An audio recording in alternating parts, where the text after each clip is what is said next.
if I had 100 sheep and one of them got away, I would leave the 99 and go find that one. That's right. Look from the locks and jaws of Satan, I come creating, penetrating with force from the land of the lost and coming. Like Muhammad got the devil on the run, rising like the sun. Keep your eyes on the one, so the base. Let it bring forth a reborn nation, up against the norm, creating a new formation. This foundation that I be standing on is firm. Look, y'all, we must learn. Oh, as a people, we gon' burn in the fire. Let's join hands with the Messiah. The land be Elijah. For real, I ain't no liar. And as usual, what we always start, we always have to start off with a prayer. And today we have Minister Henderson. That's right. We're gonna ask him to have a prayer for us. Yes, ma'am. Bow your heads with me, please. Father, in the name of Jesus our Christ, we come and we bow as humbly as we know how to thank you. To thank you for just allowing us to gather one more time. And we come to do your will. Thank you for Ms. Tooley, those who helped to carry this on. Thank you for Brother Rhymes being here, God, who worked so diligently to keep us informed. Bless this effort as only you can. We come in the name of Jesus our Christ. Amen, amen, and amen. Amen. Thank you so very much for that. And as usual, like to welcome everybody. Glad you're here and so forth and everything. We are wanting people to make their statements, talk about the city of Valdosta, what you want to see, and everything like that. And that's one reason we have people here. We also come to learn. Usually I try to tell people we have our council meetings. It's the first Thursday after the first Sunday, and then it's 2 weeks after that. And right now, well, we did have someone who's gonna be on. Mr. Denwood, I do believe he'll be here a little later, but we have Ms. Shirley Gardner. She is on the board, on the authority board at South Florida Medical Center. We know we got a lot of new, exciting things going on. Right, Ms. Shirley? That's right. And she can kind of give us an idea of what it's gonna be, how it's gonna be a little bit more beneficial for the citizens, if you don't mind. All right, thank you. Thank you also. I'm going to turn around. I'll come out to the side here and just talk just a little bit. And Ms. Tooley says, my name is Shirley Garland, and I am a member of the SGMC Health Board. We have gone through a revision. We used to be an authority, but now we're a 5013C. And what that means is that we are no longer, we were only one of about, I think they said 5 or 6 hospitals, which was still under the old authority rules and regulations, which has to do with how far you can go to deliver services, and you must have a certificate of need. So we're now changed. We don't have to have all of that anymore, and we can compete in the fair market. And what that means is that, as you were saying, that some of the physicians left and they went to other places. Yes. That was because some of the other places were buying their practices. A lot of them, insurance companies don't want to pay. It takes a lot of staff to file insurance claims, and some of the physicians just wanted to partner with a healthcare system, and that way it helps with their malpractice insurance. It helps with their employment. You know, they didn't want to be in the business of providing healthcare. They wanted to come alongside a larger entity and become an employee. So it took us a while to get all of our situations in order to be able to compete in that arena. As you know, Southwell, they started early. Yes. And they got right on board, and they had some bankers in that financially.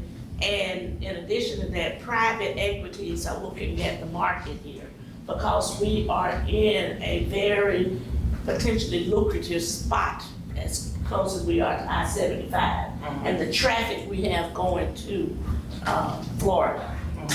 So a lot of people ask the question, well, why is the hospital buying up everything? It's not by choice, it's by necessity. Because physicians, they were selling their practices, so if we want to provide service here in Lowndes County, of course, we had to buy some practices. And we have a need in several areas still, but we have physicians who are coming. We're also affiliated with Mercer and an educational program where these are medical doctors and they come here to do their residency, 2-year residency. And when these physicians come, they buy homes, they bring families. So the school system is very important to them. And then we're hoping that they will stay. And they're primarily primary care physicians. In addition to working with, trying to get physicians to come on board, we are expanding our clinic and urgent care practices. There's an urgent care at Smith Northview. We're planning on changing the Ralph Council Clinic into an urgent care. We'll put one in Lake Park and one out on Bemis. That's the plan. Because there are as many as 200 people in a 24-hour period coming through the emergency room. There's several reasons why people go to the emergency room as opposed to going to see their primary care physician. And a lot of that has to do with copay. You don't have to pay a copay when you go to the emergency room. Plus you get a relatively, I won't say a comprehensive workup, but you can get an x-ray, you can get a CAT scan, and see if you can wait and then go see someone later. And that's the, in the emergency room, primarily what you do, you deal with the emergencies, which are life-saving situations. But we get sometimes caught up with people who really don't have any resources, but they want to know why they're having severe pain in their flank, so they have to be worked up. And that's in with the regular emergency room patients. So the expansion the physical expansion that everybody sees going on now is the expansion of women and children and the emergency room. That's going off of where Mathis and the library used to be. And the front of the hospital is going to go, it's not going on Pendleton anymore, it's going to be Woodrow Wilson. Okay. That's gonna be the front, the entrance to the hospital.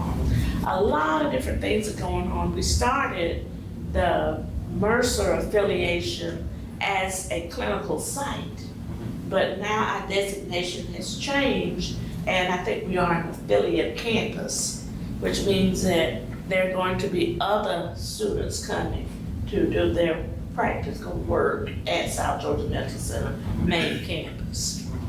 In addition to that, we have a electrophysiologist. As you said, Trey Powell did work for you, but he did my cardiac pacemaker 12 years ago. I wore one out and I'm on my second one. And the second one was done by Dr. Hannah, the cardiophysiologist. He came to us from Albany, part of that physician shifting and movement. He came to us from Albany. Dr. Murrah came to us from Tallahassee. So, like, physicians are going, there's some coming.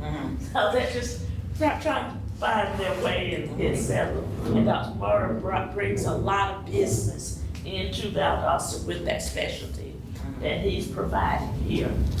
In addition to that, open heart, I call it that, but they call it CBI, but I call it open heart because people know that helps the community know what I'm talking about. We are the only open heart facility south of Macon. So we are in the process of adding to our cardiothoracic surgery physicians. We have Dr. Brown and there's two others, I can't remember the name, Chop, something like that, and Dr. Johnson. So that's, all of that's expanding. So there's a lot going on under our umbrella. We are affiliated with two other campuses, one in Lakeland and one in Barron County. In Barron County, the citizens of Barron County wanted to expand their emergency room. Come on. Hello there. Come on in. I see. The citizens of Barron County, they wanted to expand their emergency room because you have a lot of farmers in the area. And what was happening with them is they would have a farming accident and then scoop them up in the pickup truck and rush them to the emergency room there in Barron County. And they would do an awesome job of stabilizing them and then sending them to us. And it was South Georgia Medical Center. And then we would stabilize them even further, keep them if we could manage them, or send them on to Gainesville if there was a need. So the citizen wanting a new emergency room, they went in their pockets and put money out to build them a new emergency room. And we're talking multi-million-dollar project. It should be completed by the end of this year, or the first of 2025. And I learned something with that. The rural tax credit, Georgia rural tax credit, that hospital at Barron County qualifies for that. You have to be a certain size in order to receive those funds from the state of Georgia. So they qualify for that, and that's where you just, during your income tax, you do a designation where you want your refund to go to the rural hospital credit, and you can designate it like Barron County or Lanier County. So that's been very, very helpful in bringing that new expansion to fruition. In addition to that, they have a nursing home affiliation, but South Georgia Medical Center do not own the nursing home. That's a private nursing home. But a lot of the patients, just roll them right across to the hospital and in the back. So they really have a very good nursing home facility at Barron County. Lanier County now, they also have an emergency room. And some people will leave South Georgia and go to Lakeland and get seen in 15 or 20 minutes because they don't have the same capacity that they have here at main campus. And we're glad to be able to offer service. As well as Smith Northview, there's an emergency room there where you can, like I said, get a CAT scan or an x-ray and a screen, a health screen. In the emergency room, they use a triage system. It's not first come, first served. It's who required the service first. That's the way it's allocated. In addition to the South Georgia Medical Center urgent cares, there are some private urgent care. And I didn't realize the one right there at Winn-Dixie, at 5 Points, was no longer there. Oh, no, that left. That was near Bill, yes. Okay, well, everything's being sold and bought. I mentioned private equity earlier. It's alive and well in healthcare. And in Florida, there was, I think some Walmarts had some walk-in clinics. And now they found out that it's not as a good line of business, so they shut theirs down. So that's where we are. We have a relatively new CEO. We went through like 3 or 4, and they were flying in, and they weren't really committed, So the fellow we have now, he's from Alabama. He had been with his organization like 15, 20 years. Good. And they got bought out, and he didn't appreciate the model that they had, business model that they had. So he moved his family to Valdosta. So he's committed to being here. He has been here 4 years. And he is really very active in the community. He serves on the Chamber of Commerce and the Rotary Club and several other entities that he's out in the community. And if you guys want him to come and speak in something, you can put a request in, and if he's able to, he will. One of the things too that he has done is work on teamwork. When a ship is shaken or it get off course, it takes a while to get it back on course. And that's what he's putting the muscle into. He has an excellent group of chiefs, as we call them, and they take call for the hospital if anything's going on.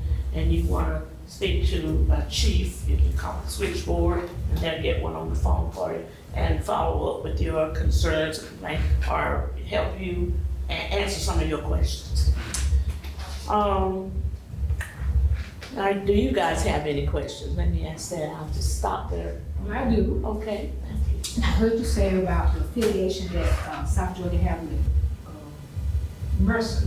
And you said that they were changing it from a site to affiliate, so we have other physicians coming from other places other than Mercer? no, then Mercer will send us more We students. just get more. We'll just get more students. And we started out with 4, and now I believe we have close to 16. About 12, 16. 12, 16. Yeah, they were Uh-huh. increasing. Right. And they have the clinic, that's one clinic I didn't mention, thank you. The clinic over there on, off Park Avenue, where the bank used to be, that's a clinic, a continuation clinic. Oh, where Farland used to be, Mike Farland? Yes. Yes, Uh-huh. yeah, there's, yes. They remodeled that, and what happens with that clinic, if you are admitted to the hospital through the emergency room and you do not have a relationship with the primary care physician, and you need follow-up, if the primary care physicians can't get you scheduled in a certain amount of time, then you can go to that clinic. And physicians will see you there and follow you. And we're hearing very good things from that clinic because they're in the teaching mode and they are very thorough and they spend a lot of time with me. My daughter-in-law decided that she wanted to change from her primary care physician. And she went there, she was very impressed with them because they listened to her, took notes, ordered tests. That's one thing I've heard about them too, they do take time, patience and that. Because they're students, but they are physicians, they're just doing a residency in primary care. Well, I worked with him, and I just want to say too, also about Dr. Burr. You know, he had been in Tallahassee, he was at Valdosta for a while. I worked with him too at Emory when he was doing his residency in Phelps. Yes, I did. And I worked in the open heart unit with him. Yeah. And Dr. Murray was a very good doctor. You know, he would sit there, I worked at night. He would sit there and sat bedside of his patient when he had surgery with it. It was any little thing he thought that didn't go right when he had open heart surgery. He stayed all night with him. And I like that, and that's what I like. One thing about him, and I think, you know, he did a lot of that when he came to Valdosta too. He would come back in sometime, because I did work in open heart in Valdosta. He would come back in the middle of the night just to be with his patient and make sure. And that's what we really like in doctors, like, that's what type of nurse I am. I'm gonna be right there on it. But that's what you like. And the other thing is with Mr. Ronald Dean, he is a community person. Now, I have seen him, you know, I've been a lot of people. He is very approachable, I think. And he does get involved with things in the community, so I think he's been an asset. He's a good choice. Right. And he's pretty much like a lot of the military officers who come back here to retire. They like Valdosta. He and Dr. Merle. Dr. Merle, like you said, used to come from Tallahassee, but he lived here for a while. He would stay here and take calls for weeks at a time. So he started thinking about us as being a second home for him. So when he got older and ready to pretty much look at the next 5-10 years of retirement, he chose Valdosta as a home. And that's what Ronnie Dean did. And he's from Dothan, Alabama. Oh, yeah, that's not that far. That's not that far. That's not that far. And his mother is still in Dothan. And he can run back over there and visit with her. Yes. What have you, so, yeah, they're committed here. And that's one of the things with Valdosta, is that with the young physicians, sometimes their spouses don't feel that we have a whole lot to offer them. Yes, yes. And we need, Culture-wise. right, and like a whole food store. They say if it's not fried and greasy, you can't hardly find it here in Valdosta. So they want things, amenities that larger cities offer. So we really have to work hard to get physicians. A lot of people say, well, why do you all use hospitalists? It's the way we cover the county. That's why we're able to provide health care in Lowndes County with, and they're not just working for us. So they're good and they work all over the United States. They fly in different places. They don't want a private practice. So we also hire travelers, because I strongly encourage anyone, if your child is undecided about a major, they're going off to school, tell them to do healthcare. Declare nursing as a major. Yes, yes. Even if they don't finish it, if they just Yes. take the classes, there's so many ways they can go with it. And there's also other disciplines other than doctors and nurses in the hospital. There are IT people, there are business people, by paying the bills and handling the accounts and what Yes, that's true. in supply chain, social work, where you going once you go home? Because you don't remain in the hospital anymore to get quote unquote well. I remember with my first child, I stayed in the hospital 7 days. Now you're 24 hours because you can recover. You can recover They at need home. that bed. They need that bed for the They need that next acute person who's acutely ill and who require the services that they can only receive in that environment, hospital environment. Now they even doing IV therapy at home. A friend of mine's daughter, she's a pharmacy tech, and that's what she does with First America, I believe. She mixes up IV fluids and they take them out to the homes and hang them up and people receive Oh, wow, infusions that's wonderful. at home. So more and more things are becoming outpatient. You're not well by any means, but that's a continuum of care that's provided there so that the inpatient beds can be. Okay, and there's a lot of things for the kidney dialysis because I do the traveling nurses and they just come into my place like all the time. And I only have 3 bedrooms and 2 baths and they like to want to be 2 of them together in the one bathroom. But it's so much work that has to be done on the kidney dialysis. It's so much work. Exactly, yeah.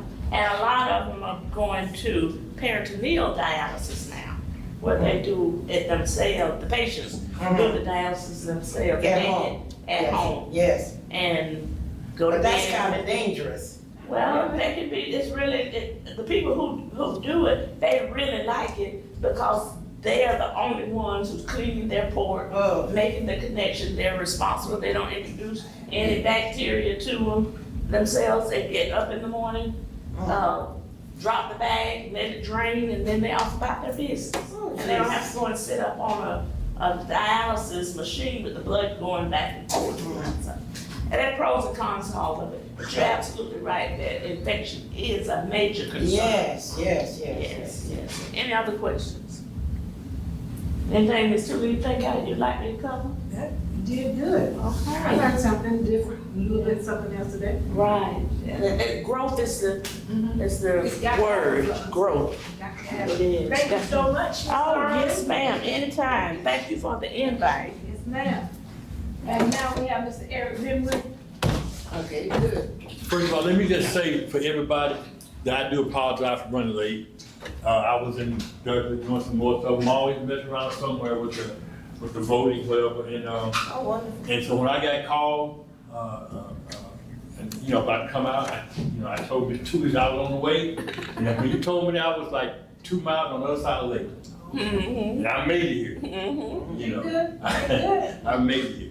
But my name is Eric Dinwiddie, and I have been working with the voting issues here in Valdosta now for a couple of years. And I gotta say, a lot of people call me the angry black man. Well, first of all, I'm not angry, by no means. But what I am, I try to solve problems. When I see a problem, I always tell my son, I tell everybody who listens, if you voice a problem, the solution is right next to it. You just look, it's right there.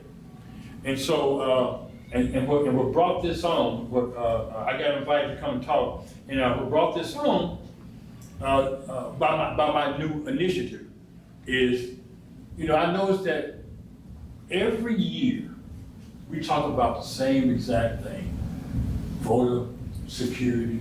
We have the same problem. People don't know where to go vote. People don't understand about provisional voting, Yes. which is a scam all the way around. What we talking about now? Don't get me started. But anyway, different issues that go with voting. People don't know where to vote. we all have cell phones, which is nothing but small computers in our hands, right, in our pockets. And I preached it, no, I'm not preaching, but I talked about it for many times, that computer would tell you exactly where to go vote. So really, there's no excuse. Yes, that's true. It's why someone goes to the wrong poll. There's no excuse. And a lot of time I'm here in this place, Milton Hunter, and you know how many times I see people, we wait till the last 30 minutes, they say what? I'm at the wrong place. You know, I'm at the wrong place. I don't understand it.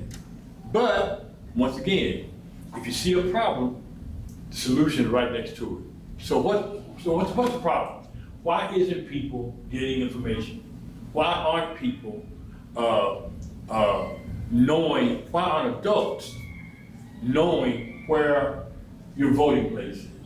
Why aren't kids, not just, 18-year-old. Now, I understand that kids and voting, you know, maybe I'm just an anomaly, but I've always voted since, when I was told I was able to vote, I've been voting since I was 18 years old. You know, I'm from a place called Tucker, Arkansas. And I went up there and voted. I didn't know who I was voting for, but I was so glad to be voting. I went and hit the little button. I don't know what I did, but I did what my grandmama told me to vote for. That's what I did. Good. That's all I did. She told me to vote for that, that's why I voted. But I was very excited about voting. But I understand that these are things that, you know, young people just don't get involved. That's just a fact. That's just a fact. Now, so if you see a problem, the solution is right next to it. I went to, I found out the new soup kitchen. They changed new soup kitchen. Yes. And I went around trying to, I couldn't find it nowhere. And I finally found it. And it's up underneath that bridge over here. I don't know the name of the bridge, but. James Beck. Who? James Beck. James Beck Bridge. And I know it's next to that white church, that little historic, look like a historic white church. Yes, St. Paul's. St. Paul, okay. And so, and I was looking at that, thoughts came to my mind. And let me tell you some thoughts came to my mind. I'm looking at the St. Paul's Cathedral. I'm looking at the food kitchen. I see these red brick buildings over here that are completely unoccupied, right? And what did I say? You know what I thought about? I thought about one guy. His name is Floyd Rose. And I thought about, when I first met Mr. Rose, he was, I was working at DMS probation. He came in, he was talking about how unfair the power of probation was, because it was against black people and poor people in general. You know, if you don't have the money to pay, you get in trouble, right? All that kind of thing.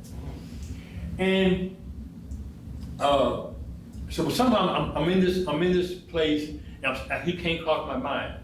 And I'm thinking, once again, when you see a problem, the solution's right next to it. So I had this idea, and I haven't gone forward right yet because I don't know who to talk to. I don't know who to contact. But I'll tell you, is he Dr. Rose? Is he just Reverend though? I don't want to disrespect I him. don't think is he Dr.? No, just Pastor Rose. Reverend Rose, okay. He always was trying to come up with to me, from what I know of him, he's always the kind of person trying to solve problems. Yes. In this community. Yes. And so I said, once again, if you see a problem, the solution is right next to you. And so since I thought about Reverend Rose, we have a problem we're getting information out for people to vote. So I want to start a center for one of those buildings called the Reverend Rose Center for Voting Information and Community Advancement. And what you do, you put out there, I went to his office one time, and I saw all the pictures he had, things that he had been doing all his life. Yes. And I just never forgot that.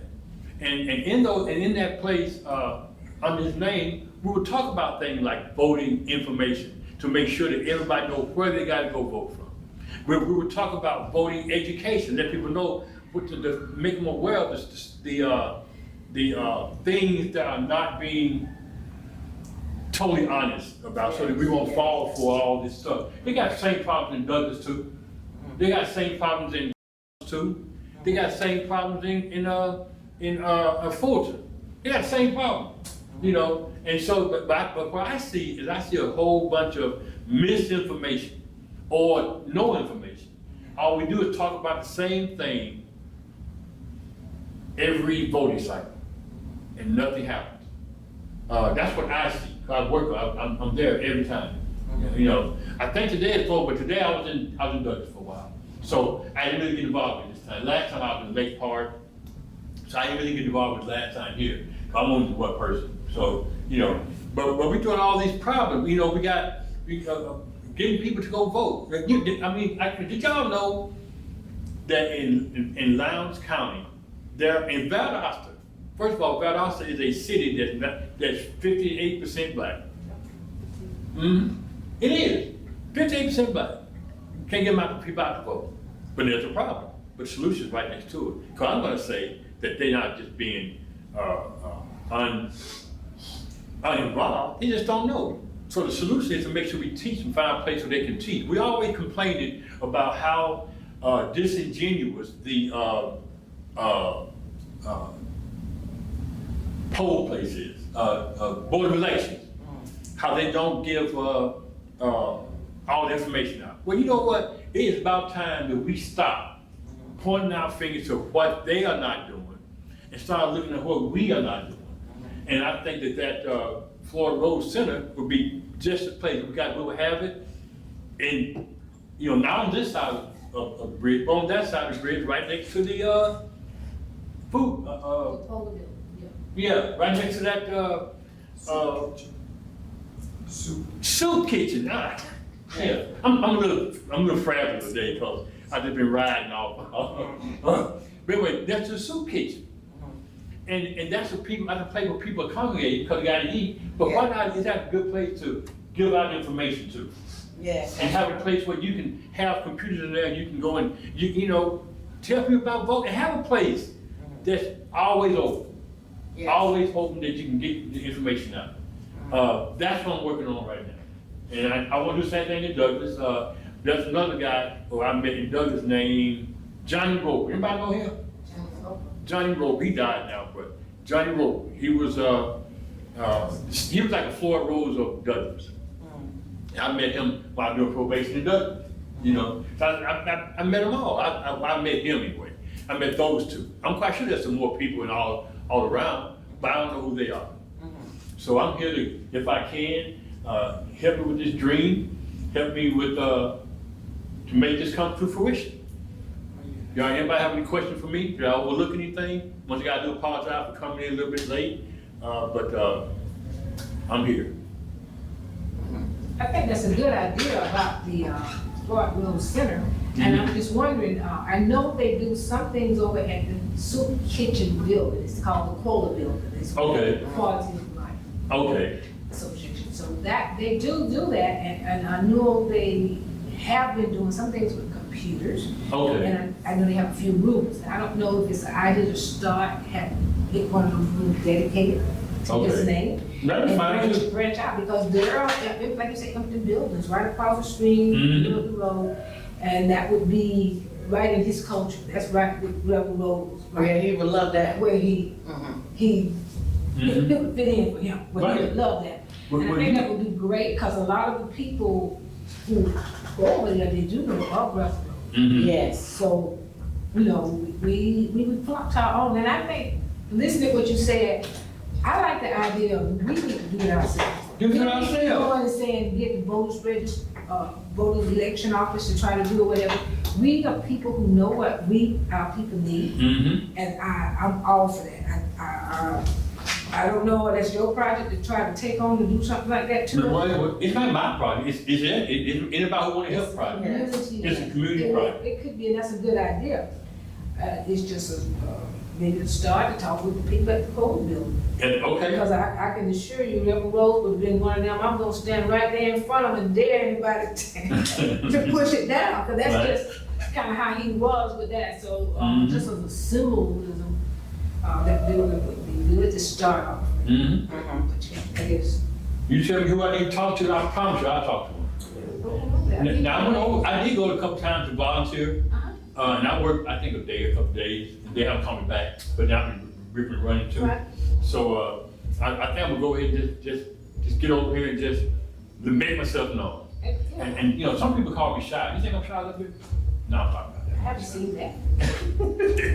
But I mean, it's just, you point the person, I'll make conversation. Let's go back over there, and I just say, go over there, talk to mainly the young lady who be doing most of the cooking, Mhm. being over there with that, and talk with her, she can get you in touch with other people on the board and so forth. Okay. And I, just, you know, I think it's a good thing to get you out there and see the people you think might get on board. Mhm. You were doing that. Go for it. Mm-hmm. My hand is so much, I don't wanna say, I will, but you know what? Yeah, I know you will. I know you I will. will. I know Mr. Lord will. I know Well, she's Mr. over Lord. there now, she's over there now, she has Goodwill coming in. Okay.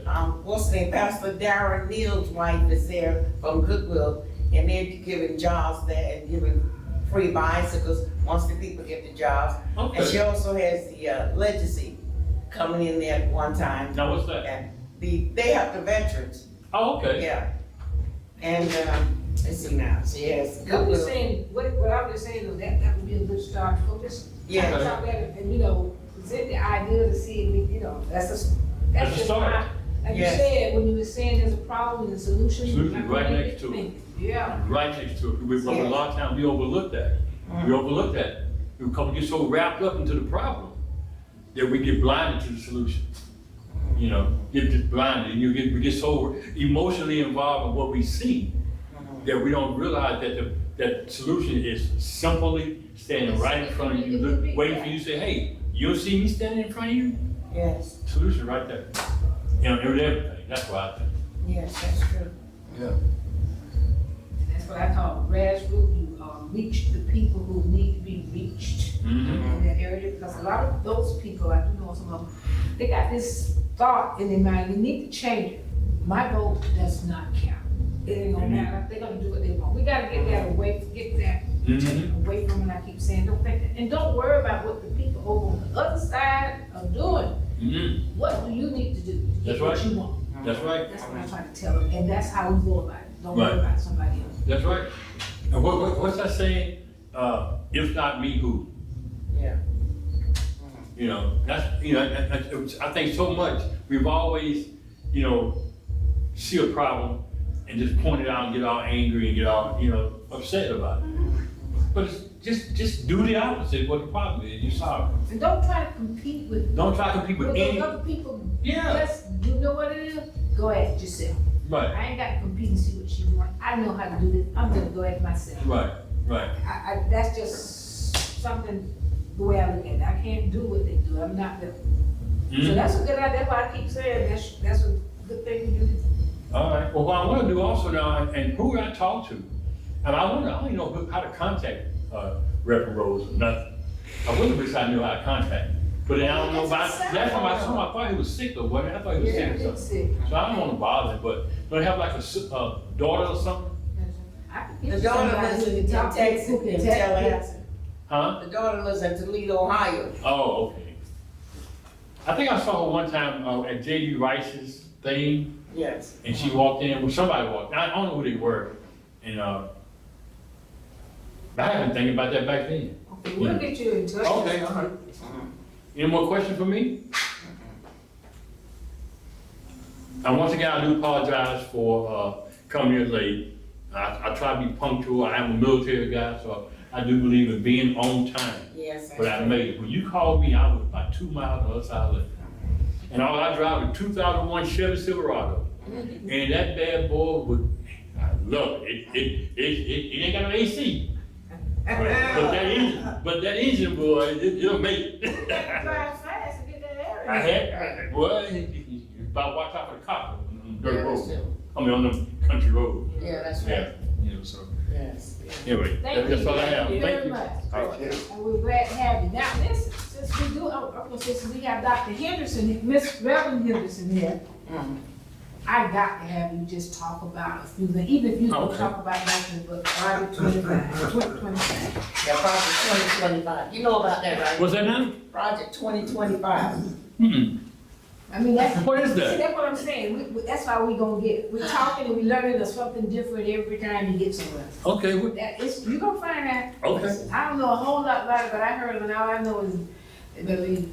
Project 2025. Yes, Leave my yes. money alone. According to Wikipedia, Project 2025, also known as the Presidential Transition Project, is a collection of conservative policy proposals from the Heritage Foundation to reshape the U.S. federal government in the event of a Republican victory in the 2024 U.S. presidential election. They ain't playing. They're not playing at all. The budget for it is $22 million. They're trying to make that happen. And you can't blame them.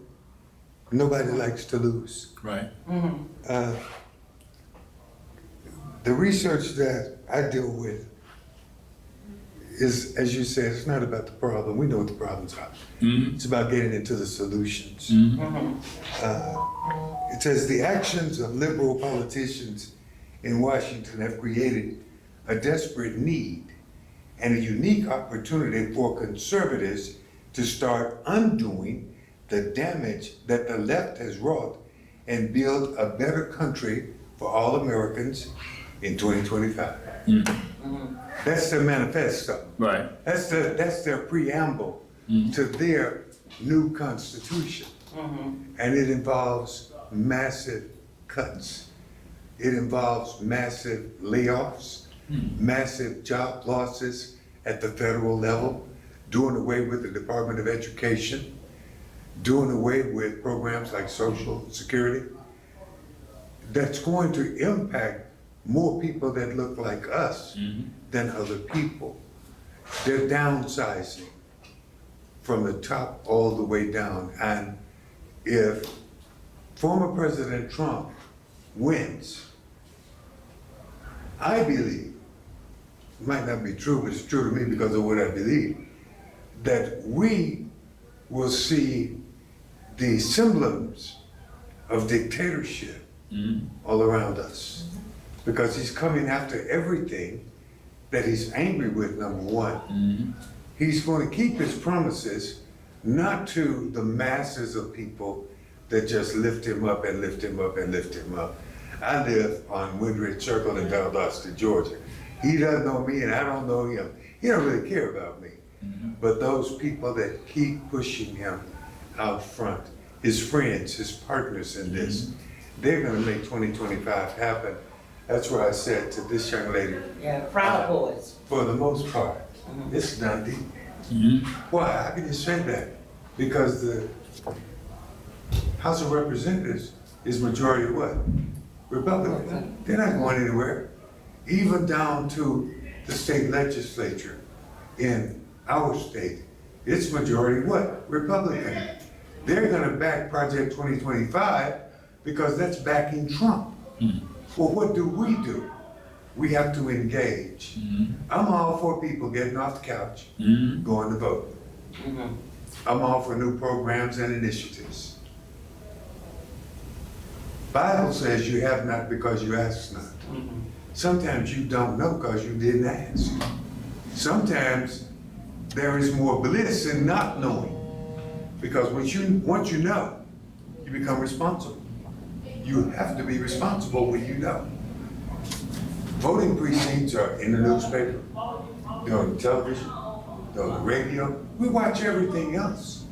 I know grown folks that play games on their telephone, like they're sitting in front of a computer, and they can master it. And then I can't play, what's one of them? Solitaire.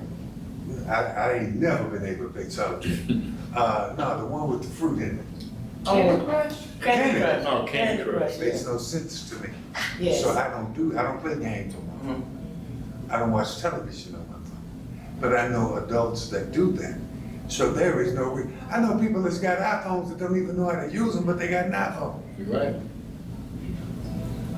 In the 80s, it was said by a man who was the CEO of Erlanger Medical Center, Chattanooga, Tennessee.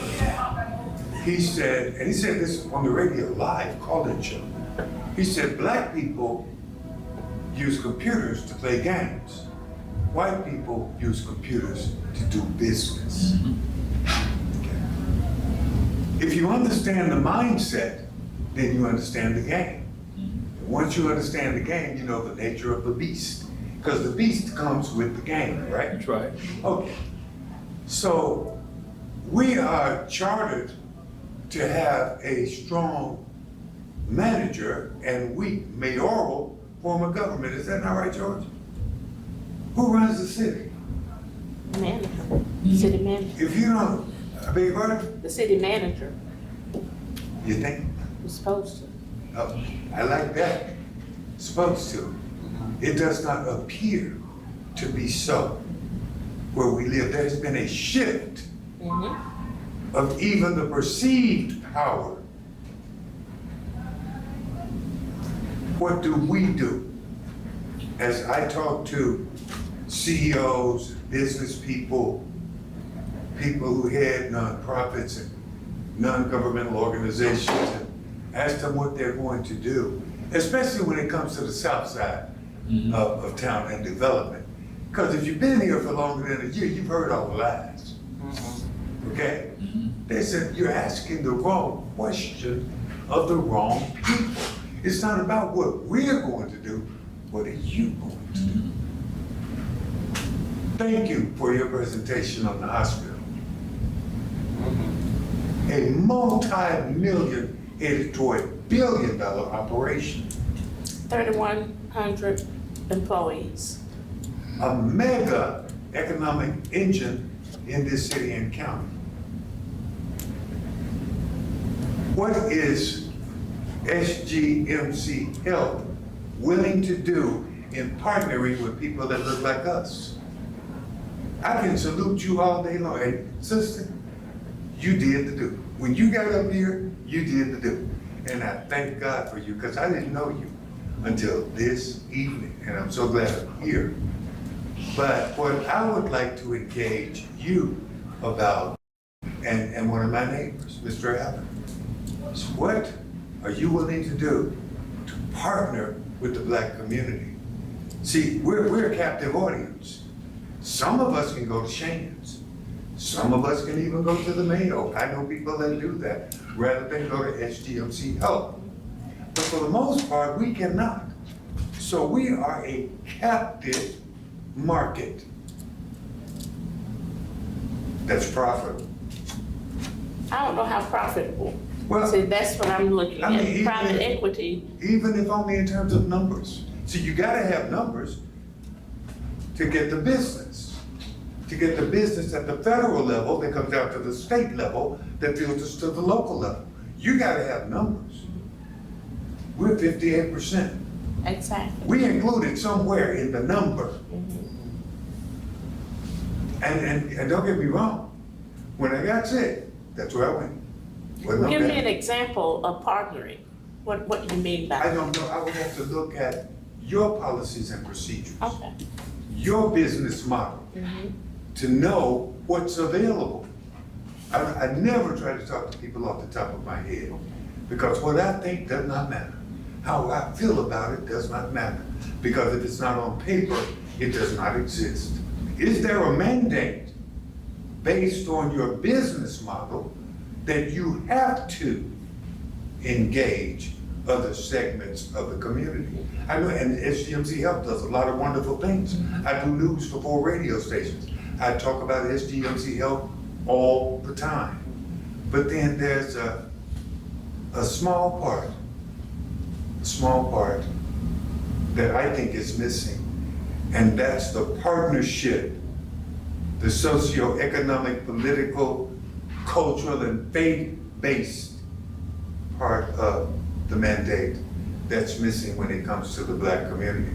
I salute you for the clinics that are gonna be opening on the south side, the ones that exist in my neighborhood where I live.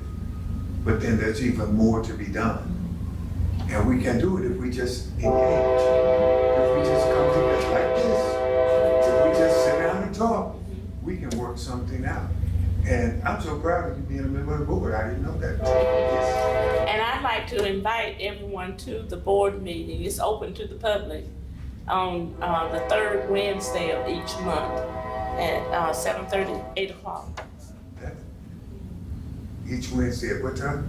8 a.m. Third Wednesday. The third Third Wednesday, 8 a.m. What location? South Georgia Medical Center Boardroom. Most of the time. I say that because it's something they, they have them, you just, I know, I've gone so do that, just to let you know, so you don't have everybody get that, or I went and it was somewhere. They are announcing. Yeah, we do go off campus sometimes. We go to Lakeland, Berrien, and Smith Northview. But most of the meetings are held at South Georgia Medical Center. And you can, I don't know if it's posted in the newspaper or where you can call, but I'll find It's a out. press release. Generally comes in a press release. Yes. And again, I salute you for your presentation. All that information, and thank God, Mr. Rhymes is here to record it, Right. because I hope that I can take from what he's doing and create another platform Right. for your voice, and put your voice out there to the people, because most people just don't know. Yeah. And the prophet said, my people perish for a lack of knowledge. But you rarely hear the end of that verse. They rejected it. That's right. And it's time for us to stop rejecting what is at hand and engage with the Ghetto Free Press. And lift him up, because he presents information that you can't get anywhere else. This gentleman and what he's trying to do, we have to work with one another collaboratively. We don't have to always agree, but we do have to work together. What happened to that lawsuit, 80 million? That the city reportedly has or is working on getting. Some people believe they already got it, causing other people to want to sue. And then it just went quiet. Where's the money? If we don't have a strong manager, weak mayor form of government, who runs the city? Well, let me just tell you the form of government that Valdosta, the city of Valdosta is supposed to have. It is the manager, or what it's supposed to say is council manager form of government. The council and managers get together, they collaborate, they make the decisions. They make the mayor the spokesman for what they have come up with. And we are guided by citizens' involvement, what the citizens want, what's best for the citizens in the city of Valdosta.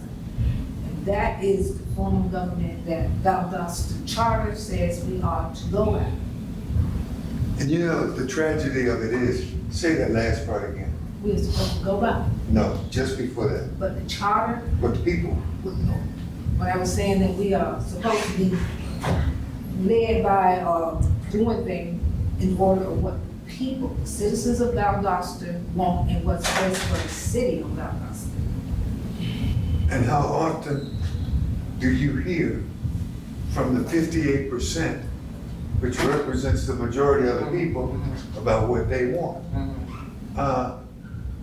His name is Lewis Gordon. He's over the New Georgia Project, involved in the voting effort. Comes out of Atlanta, the Stacey Abrams original program to get out the vote. And he said something to me that is so profound. He said that a lot of times people that did not see it work for their grandparents and did not see it work for their parents have given up hope that it'll work for them. And that's where our youth are. And our youth are very, very intelligent. But they have given up on buying into what they bought into, and they bought into, which is quote unquote the American dream. Their dream turned into a nightmare. That's why the 16-year-old girl in Fitzgerald last Sunday night at 11:30 was was shot and killed by a 14-year-old boy. The curfew says you shouldn't even be outside. That's right. The lady that owned the property said she didn't understand why the kids were even on her property. But people over here said she was visiting friends. And a 14-year-old took a 16-year-old's life. There is something tragically missing. I don't, whether you call it spiritual, moral, whatever you call it, Parenting, it's bigger than that. think so? Bigger, yeah, because if you don't believe, why don't we drag them to church anymore? Everybody have rights now. If you don't believe, just don't believe. And I agree, parenting is a part, it's one of the spokes in the wheel, but it's not the whole wheel. And I think that we miss that because when we go in that direction, we end up blaming the victims. It's like, well, where you been, sister? Oh, you still recording? It's like, where you been? How come we ain't heard from you before? How come you don't call the community forum and tell people what's going on with SGMCL? Are they dressing that turkey up for Thanksgiving dinner and they gonna sell that nonprofit down the road? Because that's what's happening. That's what happened in the 70s and the 80s to mega health facilities. They dressed them up and they sold them. And you know what they did more often than not? They brought in black CEOs for a little while. And his name was Mr. Reed. He was out of Nashville, Tennessee. And I said, when did our local community hospital become this megalith? Where were we? He said, y'all was asleep. So let us not sleep on this man's effort. Let us not sleep on the genius that you brought to us today, or Mr. Rhymes and his efforts, Miss Tooley and her efforts, this lady, her efforts. Let us come together so that we can work together. It's time out to talk about how segregation keeps the churches from coming together when black churches don't even come together. Yes, yes. And if you step in my church and you want to speak and you want to come up in the pulpit and use that mic, you're welcome to do that. But there are churches down there where the deacons come get you and usher you down Yes. to the floor. Well, here's the thing. Jesus never said women couldn't preach. He did. I'm gonna sit down. That's Yes, wonderful. ma'am. I think this is wonderful, y'all. I'm excited about, I don't know what it is. I'm gonna say there's always a purpose for things that happen. God has his divine whatever coming, and he's bringing people together who need to be together for certain things. Yes. Now, I didn't expect a lot of people here, and as you can see, the neighborhood people didn't come unless it is something juicy. But I know what I got today is awesome. And it's good information, and I think it's the quality of people. Shirley, Miss Garland, that was awesome. That presentation was awesome. And I think it needs to be said more than one time in one place. Because you informed me, I met everybody, you gave us some information. Now, I'm excited about something I heard, and I think it's a good thing coming up here. But you know, I'm basically I'm all of Valdosta, but this south side I fight you like crazy to get productive things, to get people involved. And I am so excited about what I heard. So I'm gonna be pushing for that too. And you know, just listen, even with Mr. Eric, that was great. You know, like when you start talking, my head with the running, thinking about that too. I said, okay, good. Even if we start off by one room dedication, just engine. But this is what we need to do this. We need to do it ourselves. We have enough people with the knowledge, the ability, and they should have the drive to want to do it too. 'Cause it's only going to do good for us, y'all. I'm excited. Mr. George Ryan sitting back there just quiet and won't say anything. I don't know if he wants to. I really want him to. I heard some more information. I've heard a little bit about this 2025, and they trying to take money. 2025. I know it, but I I don't know that, but anyway, I got some information. And now we got Mr. George Boston in line. First of all, I want to thank you, my brother, for wanting to recognize Brother Floyd Rose. I joined with him and I'm still with him. I hear negative words about him, but that's somebody else, that's not me. And I can help you with everything you just said. I appreciate it. I'm not a big talker, I'm 73 years old. Okay. My talking days are pretty near through. I want action now. You know, I've been talking, I've been marching, I've been protesting, all of that. Okay. But if I had known years ago what I know now, My God. I could have saved a lot of words and put more feet on the ground. I want to thank you, my beautiful sister, for doing this. I've been doing this since '75, and my math don't add up. So I let y'all add that up for me. I can't figure that for back. But you are doing what people ask of me to get you to do. Get her to have meetings like this. And I'm a witness that you did it for quite a while now, and they don't show up. Yes. That's on them. Yes. And so there's nothing more you can do, and I stand up for you. You ever need to call on somebody to talk about that on your behalf? George Boss trying to get up, we available for that. My beautiful brother, you've been at it a long time in the news media. I commend you. You got that voice tone that only God can give anybody. Thank you. Thank you, my beautiful sister Garland. You've done it before, you did it again today. This sister here, she always on point. On point. I like that. And as far as the voting, and people talking about this man we call Trump. When that man took office, I'm not gonna down him because I don't dislike Trump. I love Trump. I really do. Some people don't love him, but I love him. And I said this in video, if you go on my YouTube channel, you'll see where I spoke good of him. Very good of him. Because I knew when he took office, the people that he put around him, the military folk. And I put a video out there, and I know people thought I was crazy. But I said this man's goal is to overthrow this government. I said that from day one. And I've been doing videos, and I'm very careful because I don't dislike him. I said this, God is gonna use that man. That's why God put him where he is.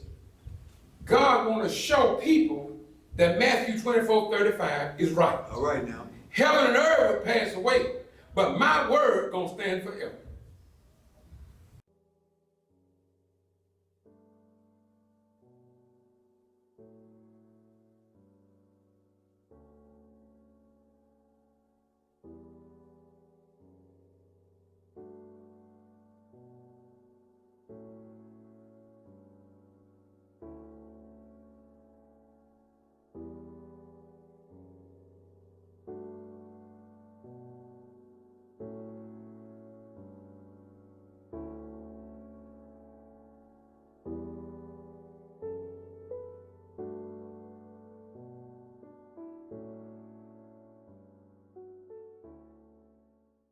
$10 or more. Absolutely. They want to put us under the jail. It stinks of desperation, and it seeps through everything that they do, and it often comes along with the threat of violence.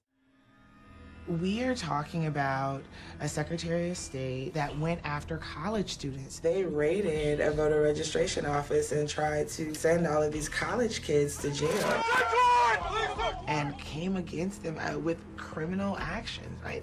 And the penalty for what they call voter registration fraud in Georgia, it carries with it a penalty of up to $10,000 in fines and 10 years in prison per form. 680 I again was doing what I do, talking to people everywhere I see them at. Hey, have you voted? Ms. Pearson? Yeah. Not everybody likes that I'm doing it. Olivia Pearson's mother led the county's NAACP. My mother sued the city of Douglas to get more representation on the city council. After years of registration drives, Olivia became the first Black woman to win election to the council. When I received the letter in 2016 from the Secretary of State signed by Brian Kemp, Kemp used his power as head of the state election board to have Olivia charged with the felony crime of interfering with voters. I could have served up to 5 years in prison. So it was very, very, very frightening. It was very depressing. I had to go and receive counseling to help me to cope with it.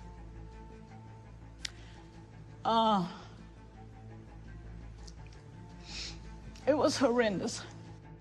A jury quickly found her not guilty because, as it turned out, disabled voters had filled out the official forms requesting her help. They had the handcuffs around my back, my hands to the back. I couldn't get into the car with them like that. I was in excruciating pain. The New York Times wrote that Olivia's case made Brian Kemp a pioneer of present-day voter suppression. The young lady that I was with at the time, she told me, she said, "Miss Olivia, I don't even want to vote. After all of this, I don't want to vote anymore. I don't want to do it." And I had to beg her and explain to her that that's what they're doing it for, is to cause people to be afraid to exercise the right to vote.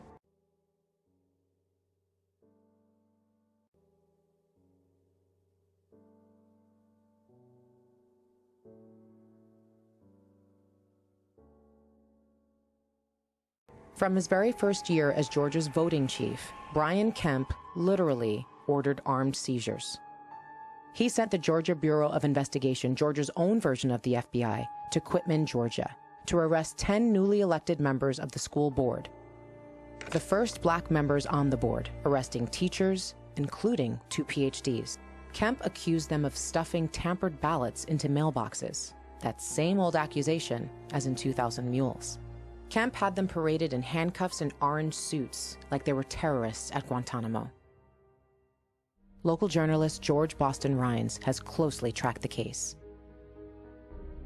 I'm George Boston Rhines, and I'm in Quitman, Georgia. And I am immediately, just got down here. These are the Quitman 10. This is what I do. After 4 years of prison over their heads, the Quitman 10 were acquitted of every charge. So much stress was on those people. Lula Smart even considered taking her own life. With all the indictment that I had, in my mind, I thought, well, if I just commit suicide, this will be over. Another suffered from lupus. Latasha Head, she died, and I interviewed her father, and he said that he believed that his daughter's death was a result of the stress and pressure brought about by Secretary of State Brian P. Kemp. Rhines explained that the persecution of the Quitman 10 brought up traumatic memories of the lynching of 12 black men in 1918, what is called the Week of Terror. When Mary Turner raised her voice about the execution of her husband by vigilantes, they came after her.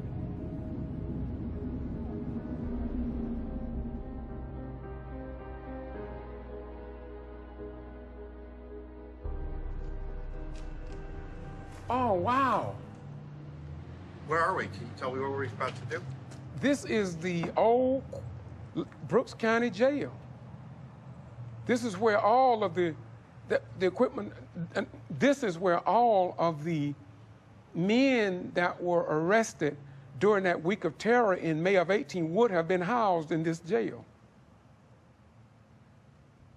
before they was lynched. This is my first time ever coming into this place.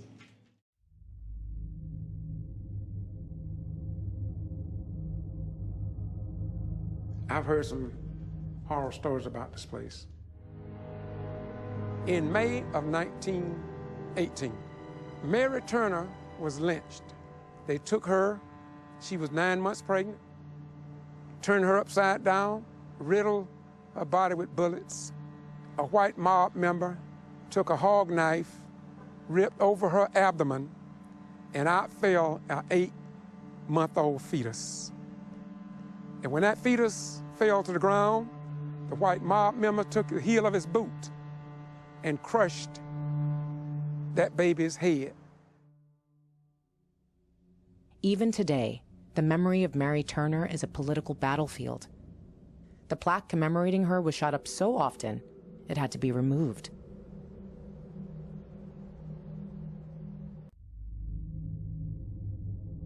Water used to come through here high, real high. They would throw blacks over here.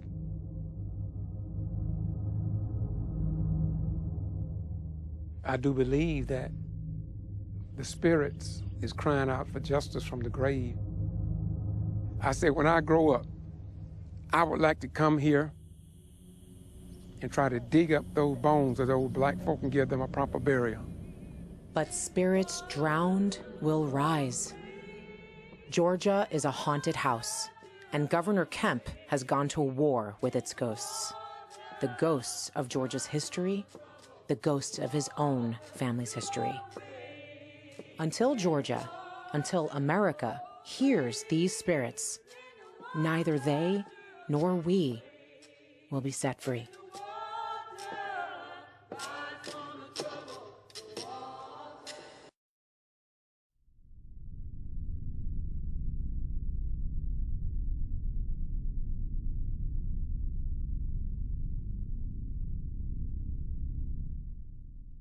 If I can and they let me, I will vote.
Now, how can you get on radio and across this nation talk about how much of a Christian you are?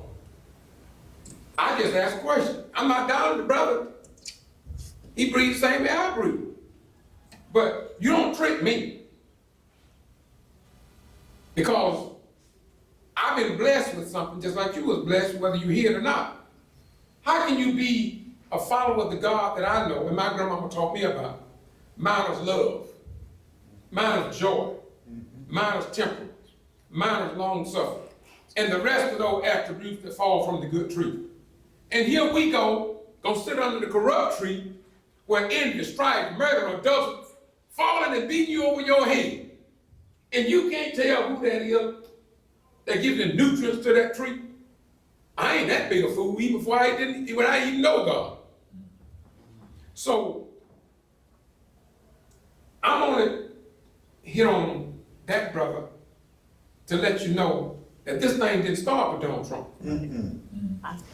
I'm a person that was called on December 21st, 2010.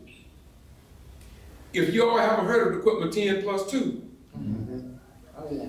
they railroaded them people and they still haven't gotten compensation that they should get. They called me, I was in Atlanta, they said, Ryan, the police officer down here going crazy, we need you to get here. I thought that was an isolated incident. To make a long story short, to brush right through, I'm gonna show you how this voters not only don't want you to vote, but God blessed me to put this whole circle together. It ain't about just voting. It's oppression, it's voter intimidation, it's voter impediments, and it's removing blacks after they vote you in office. I got video on all of it. I done mastered all of that. I done sent it to every news media in this country. Rachel Maddow, Nancy Grace, CNN, BB, all of them, I've sent my video to show what I have collected. And do you not know, I'll make this statement because it's true. Not one video that I did have been broken down and given to the American people in a collective effort to show that I've covered cities, because I had 18 to 20 cities that called me. Started in 2010. And people lied, so they won't vote, people to vote.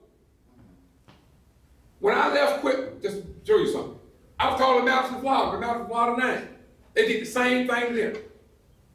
I was called to Meg, Georgia, same thing. Linda Harris ain't done nothing wrong.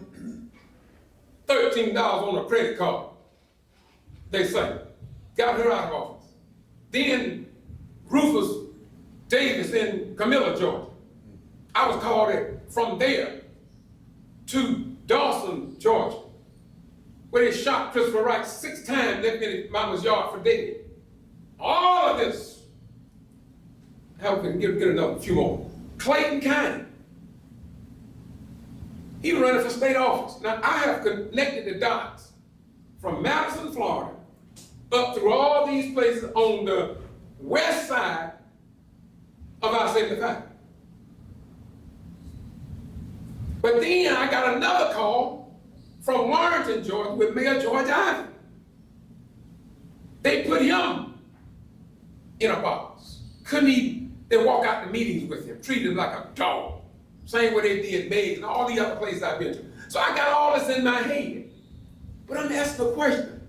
All this voter suppression, intimidation, impediments, and removing blacks from office after the people vote and put them in the office, then with the judges, I've all been all with the Georgia Court of Appeals and recorded in Georgia Court of Appeals.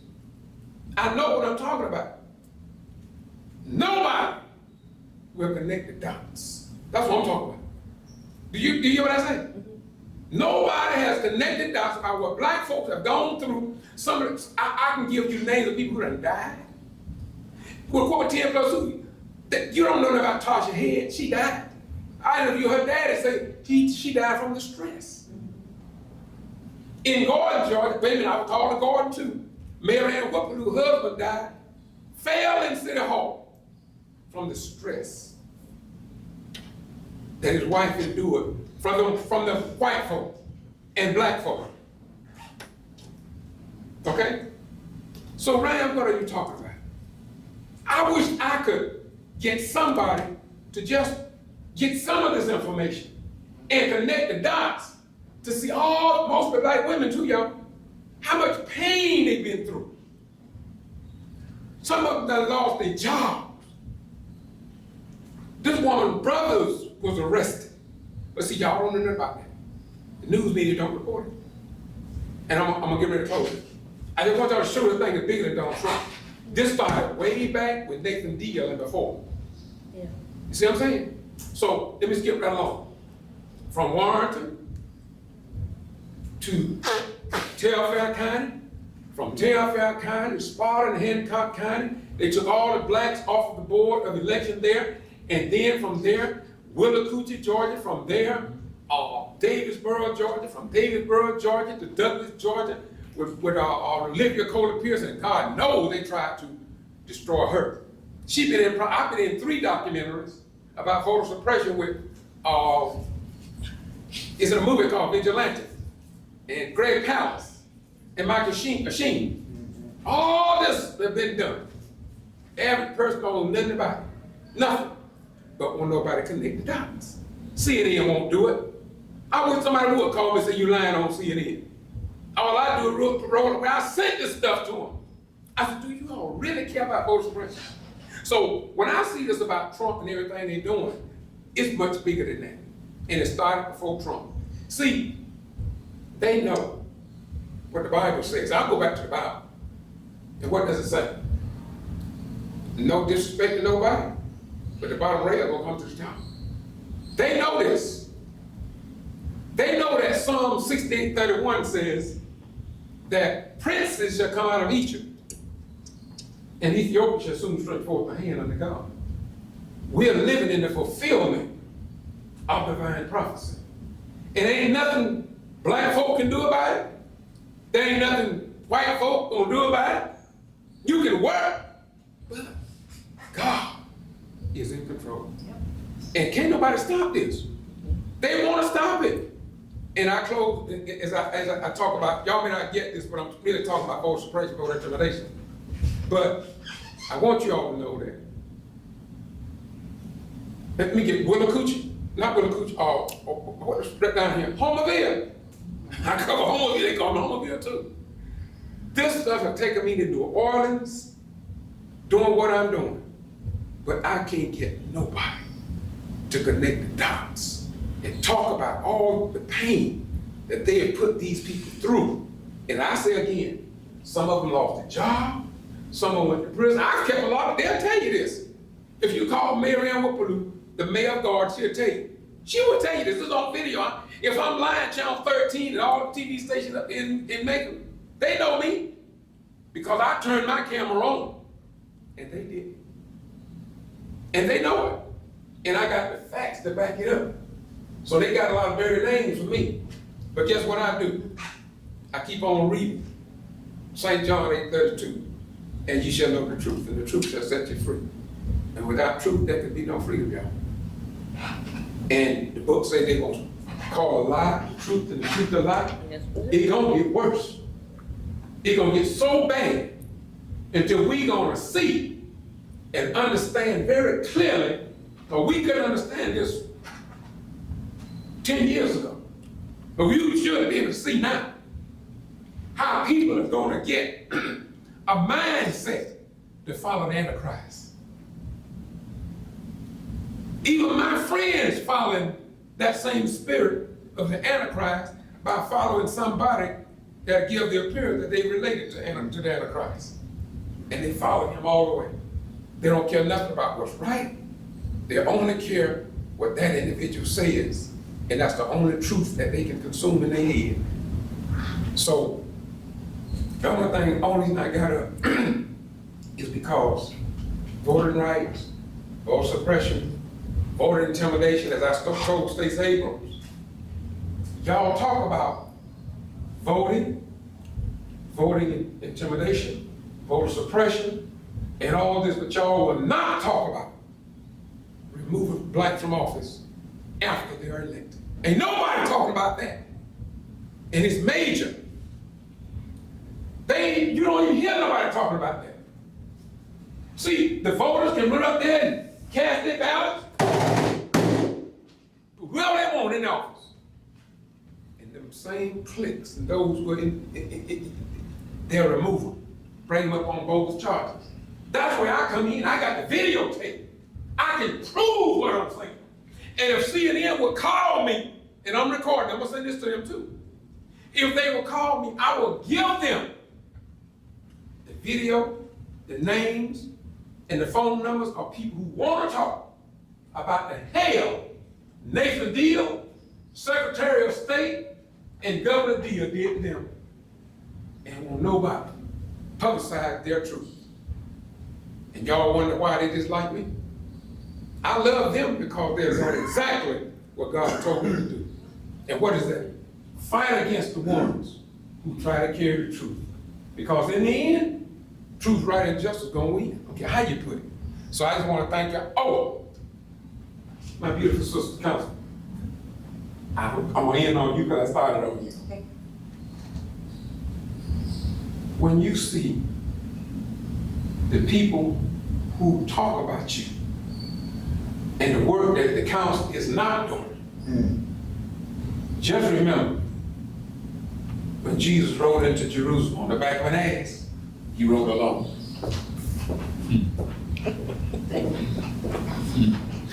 You ever heard of New Bern, Alabama? I don't think so. I've heard of New Bern Church, but In New Bern, Alabama, Patrick Braxton was elected mayor, a black man, in 2020. He has not been inside City Hall. They won't let him inside of City Hall. In a city that's 88% black, they will not let him serve as mayor. What's the name again? Patrick Braxton. Yeah, I I live in New Bern, Alabama. Did something like this happen during Reconstruction? all the time, Yeah. happen all the time. Yeah, constantly. Yeah, they were, Constantly. yeah, At first they said yeah, and then right, somebody said no. right. And elections being stolen goes as far back as Abraham Lincoln. Yeah, absolutely. Absolutely. That's Just why what it is. Franklin Delano Roosevelt filled his cabinet with ex-members of the Confederacy. Yeah, and their descendants. Right. Yeah. The game. So I trust God. That's one of the things That's the only, I hate to that say it. gives me peace. I hate to That's say the it. only thing. I hate to say it. I was younger and I used to hear my elders say that. And I was a young person, even in Brooks County, who had fire in the back of my pants, but didn't know what to do with it. We wanted to go out and kill people. And them older head black folk said this to us. I don't understand how they knew, but here's what they told us young folk. Or we wanted the boys to jump down. They told us like this here. And I got older, I could understand it better. Here's what they said. You leave that man alone. Because God is in control. Woo. You know what I say? That's right. They told us that when we were young. When I went to Atlanta on Hunter Street, next to Pastors, my brother lived 2 blocks from there. And them Black Panthers back then, you stand on the building with them machine guns. I'm not that in Atlanta. And they were speaking the truth so powerful, I said, man, I gotta join them. But then my mama, my grandmama, and mama words came back to me. That violent part of it. She said, Mama, and I can show you some else I read. And I ain't supposed to say this, but I'm gonna say it because I'm recording. I ain't gonna put none of it out. I studied the white Christian identity group writings. That's what I did. And in their writings, they say that the black man is what they call, I'm talking in their writings, not mine, that you are the pre-Adamites. You know what I say? Me being young, I ain't what the hell that was. There was a group of people before Adam and Eve. Don't y'all go tell you that in church, because they put you out there. No, they won't. Not in that church. But they made out of your church, but I'm telling you, but I know, because that's why I used to be a traditional minister, they put me out. So, what I'm saying is that according to their writing, and you don't have to say, Brother Ryan said it, because I still got the books, I'll show you that I didn't get it from me. And according to their understanding, from what I read, I got the books at the house. And I will always keep them. That God said that he would give a certain people 6,000 years to reign.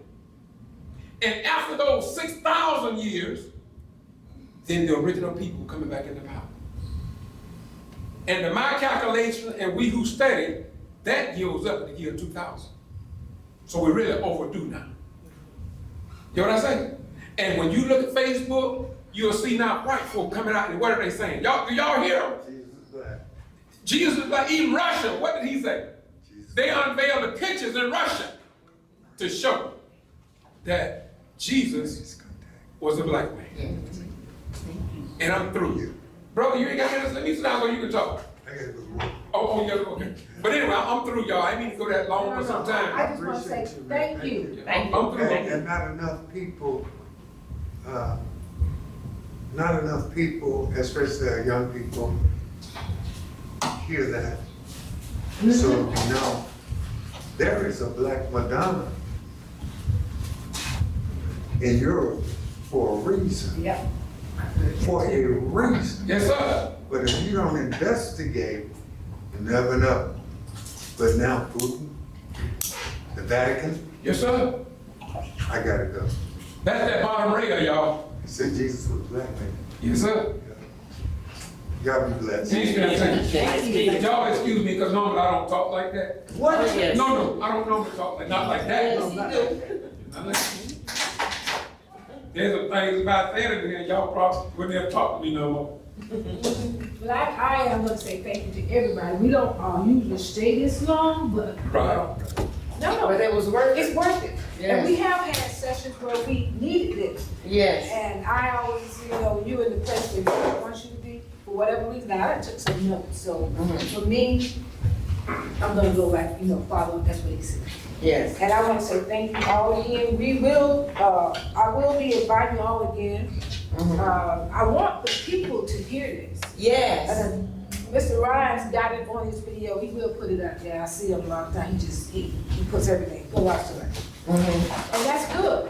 I just wish these people, we could get them where they can understand it. When you come and they can ask questions and they can feel it. They could feel it if they're actually here. But I won't give up on them, and I know they'll come. We are gonna continue to have our Talk Up Tuesday every third Wednesday.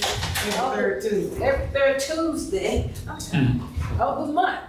Because we do learn something. Yes. And if that's what it is to take one, teach another, teach us all, that's what it's gonna take to get us there. So y'all do this, keep it up. I will be inviting each and every one of you back. Yes, sir. Let me say this in closing, and that is this, is that if you had not tagged me again, I would have been here this evening, because I was supposed to be in Rosewood with Dr. Martin Dunn. They've been getting a $2 million grant down there. He's and all that COVID took place, but something happened with COVID and we couldn't meet. That's why I'm here today, but I want you to know that please, regardless of what y'all think I'm just don't want to be here, sometime do a look, just send me that email or that text. Because I'm anywhere around, I got so much respect for you, my beautiful sister. Because I hear people talk about you. Yes. I will be here to let people know this is the place to be, not on the street on the corner talking what they don't understand. That's right. And with that, y'all, we're gonna go pretty much and have our adjournment, and I'm just gonna say thank you all for coming. If you got any questions, anybody want to connect or anything, give me a call, and I'll try to help you with as much as I can. And I say thank you for coming. Thank you. Amen. Thank you, brother. Give me, I'm gonna give you all roles. Okay. What's your name again? Eric Dinwiddie. And short form, why did you say you want to do this? To help solve problems. And to give homage to Reverend Rose. And also to educate people. And to We've got educate people, right. And I think we can educate each other then whatever. We got people on the streets, like you say, but the thing is, we got this, I say, documented information. We can educate, but people are listening. I listen to you quicker than I listen to some people. So that's what we need. Thank you very much. What's your name once again? Eric Dinwiddie. Thank you so much. All right. Y'all get y'all something to drink and a cookie. Romans 8:7 says, because the carnal mind is enmity against God, for it is not subject to the law of God, neither indeed can be. To God be the glory.